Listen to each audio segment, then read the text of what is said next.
कलयुग का आरंभ, राजा परीक्षित की कहानी। अनसुलझे रहस्य में एक कहानी ऐसी भी आती है जब हम सोचते हैं कि हम कलयुग में रह रहे हैं। क्या सच में हम कलयुग में हैं? या फिर हमने अपने विचारों से उसको कलयुग बना दिया है? कलयुग का आरंभ कैसे हुआ, उसके पूर्व कौन कौन युग थे? इस तरह के प्रश्न हमारे मन में आते हैं। आइए जानते हैं इस तरह के प्रश्न की कलयुग का आरंभ कब और कैसे हुआ। कलयुग के आरंभ होने से पहले पूर्व इस सृष्टि पर सतयुग, त्रेतायुग और द्वापर युग का आरंभ हुआ। सतयुग में राजा हरिश्चंद्र जी की कहानी है, जहां पर केवल सत्य ही धर्म है। जहां उन्होंने और उनके गुरु ने एक ही समय पर सपना एक जैसा देखा कि मैंने अपना राज्य अपने गुरु को दान दे दिया है, और सुबह उन्होंने राज्य दान में दे दिया। उसके पश्चात त्रेता युग में भगवान श्री राम का अवतरण होता है, जहां भगवान श्री राम दुष्टों का नाश कर गए एक मर्यादा पुरुषोत्तम के रूप में इस जगत में प्रेरणा का स्रोत देते हैं। त्रेता युग के समापन के पश्चात द्वापर युग का आरंभ होता है। द्वापर युग में भगवान श्री कृष्ण भगवान नारायण के अवतार के रूप में प्रकट होते हैं और धर्म का अनुसरण करते हुए सृष्टि के चराचर जीवों को जागृत करने के लिए गीता सुनाते हैं। धर्म का पालन करने के लिए भगवान श्री कृष्ण ने अपनी बहन सुभद्रा का विवाह अर्जुन से किया और अर्जुन और सुभद्रा के घर अभिमन्यु का जन्म हुआ। अभिमन्यु का विवाह उत्तरा से हुआ। उत्तरा के गर्भ से राजा परीक्षित का जन्म हुआ। यह कथा भागवत में आती है। धन्य भागवती वार्ता। भागवत की वार्ता धन्यता लाती है। सर्व सिद्धांत निष्पन्न, सारे सिद्धांत इसमें छुपे हुए हैं। राजा परीक्षित इस धरती के स्वामी बन गए और उनके राजा बनने के बाद कलियुग 32 वर्ष तक उनकी प्रतीक्षा करता रहा। ध्यान दिया है कि ऐसे क्या कारण रहे होंगे जिसके चलते कलियुग को धरती पर आना पड़ा। महान गणितज्ञ आर्यभट्ट ने अपनी पुस्तक आर्यभट्टियम में इस बात का उल्लेख किया है कि जब वे 23 वर्ष के थे तब कलियुग का 36वां वर्ष चल रहा था। आंकड़ों के अनुसार आर्यभट्ट का जन्म 476 ईस्वी में हुआ था।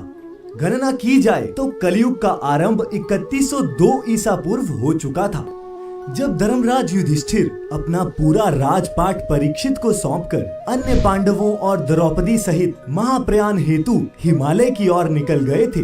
उन दिनों स्वयं धर्म बैल का रूप लेकर गाय के रूप में बैठी पृथ्वी देवी से सरस्वती नदी के किनारे मिले।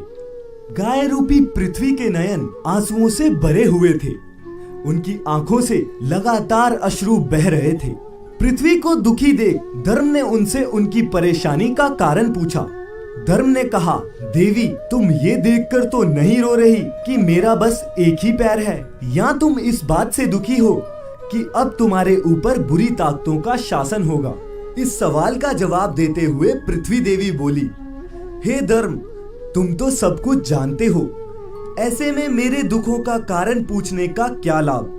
सत्य, पवित्रता, क्षमा, दया, त्याग, शास्त्र विचार, ज्ञान, वैराग्य, ऐश्वर्य, निर्भीकता, कोमलता, धैर्य आदि गुणों के स्वामी भगवान श्री कृष्ण के स्वधाम चले जाने की वजह से कलयुग ने मुझ पर कब्जा कर लिया है। पहले भगवान कृष्ण के चरण मुझ पर पड़ते थे, जिसकी वजह से मैं खुद को सौभाग्यशाली मानती थी, परंतु अब ऐसा नहीं है। अब मेरा सौभाग्य समाप्त हो चुका है। धर्म और पृथ्वी आपस में बात ही कर रहे थे कि इतने में असुर रूपी कलयुग वहां आ पहुंचा और बैल और गाय रूपी धर्म और पृथ्वी को मारने लगा। राजा परीक्षित वहां से गुजर रहे थे। जब उन्होंने ये दृश्य अपनी आंखों से देखा तो कलयुग पर बहुत क्रोधित हुए। राजा परीक्षित ने कलयुग से कहा, दुष्ट पापी, तू कौन है? इस निरीह गाय और बैल को क्यों सता रहा है? तू महान अपराधी है। तेरा अपराध क्षमा योग्य नहीं है, इसलिए तेरा वध निश्चित है।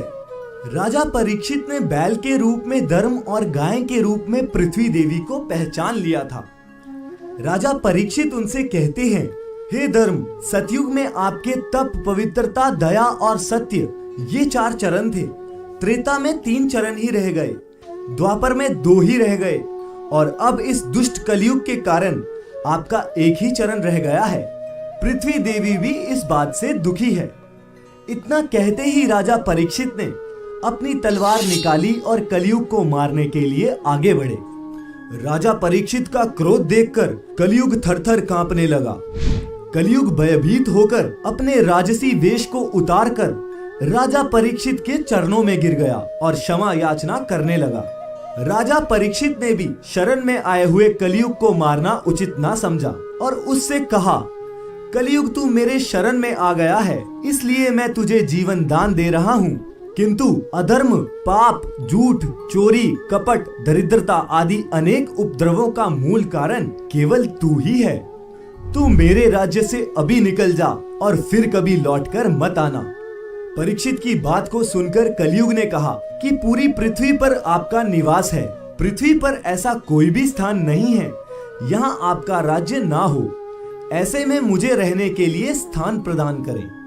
कलयुग के ये कहने पर राजा परीक्षित ने सोच विचार कर कहा, असत्य, मद, काम और क्रोध का निवास यहाँ भी होता है तो इन 4 स्थानों पर रह सकता है। परंतु इस पर कलयुग बोला, हे राजन, ये 4 स्थान मेरे रहने के लिए अपर्याप्त हैं। मुझे अन्य जगह भी प्रदान कीजिए। इस मांग पर राजा परीक्षित ने उसे स्वर्ण के रूप में 5वां स्थान प्रदान किया। कलयुग इन स्थानों के मिल जाने से प्रत्यक्ष रूप में तो वहां से चला गया, किंतु कुछ दूर जाने के बाद अदृश्य रूप में वापस आकर राजा परीक्षित के स्वर्ण मुकुट में निवास करने लगा। मार्कंडेय पुराण में वर्णन मिलता है कि कलयुग के दौरान शासक जनता पर मनमाने ढंग से शासन करेंगे, मनचाहे ढंग से उन पर लगान थोपेंगे। शासक अपने राज्य में अध्यात्म की जगह भय का प्रसार करेंगे। बड़ी संख्या में पलायन शुरू हो जाएगा। लोग सस्ते खाद्य पदार्थ और सुविधाओं की तलाश में अपने घरों को छोड़कर जाने के लिए मजबूर होंगे।